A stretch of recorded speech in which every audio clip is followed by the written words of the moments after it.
who is eligible to vote in the ballot? There's three groups that are eligible to vote. So the first group are Poplar HARCA tenants, and that's people who are named on the tenancy agreement. So anybody who is named on the tenancy agreement, lives in one of those properties, is eligible to vote. The second group is leaseholders and freeholders who are named on the lease or the title, and who have lived in the property for up to a year. So absentee leaseholders aren't eligible, but leaseholders who live in the property and are named are eligible. So that's the second group. And then the third group is residents who live on in the estate and have been on the Tower Hamlets waiting list for more than 12 months. So they need to have been on it for more than 12 months, and they're the third group that's eligible.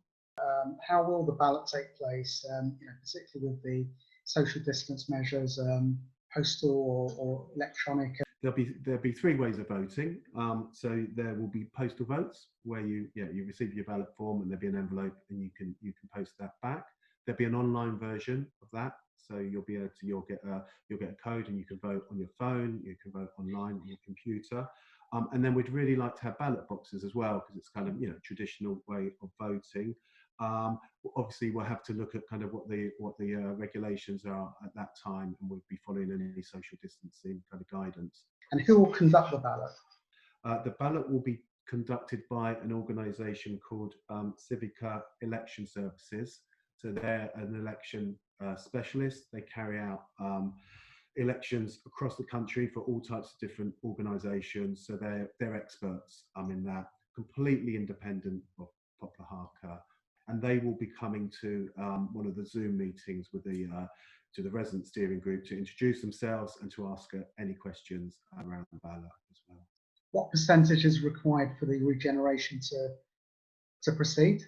Either way, above 50%. So if people vote no, it needs to be above 50%, and if people decide that they want the regeneration to go ahead, it's above 50%.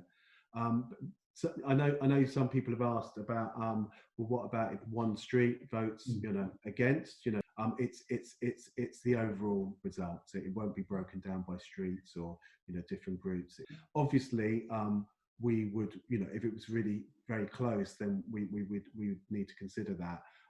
So we'd be expecting kind of a strong kind of endorsement through that ballot result. What will happen if there is a no vote and if the ballot's unsuccessful? So if there's a no vote, I think it just means that the promises that we've made around the regeneration and the things that residents have asked us and said that they really want to see happen, we won't be able to deliver those improvements. We've explained what would happen if we weren't able to do the regeneration. We'll do repairs when we can, and we'll be able to make some improvements over time, but the pace will be so much slower than we would have been able to if we were able to get the regeneration done. And obviously, residents have told us they're very keen for the regeneration to proceed and to get those improvements done quickly and to make the changes they really want to see.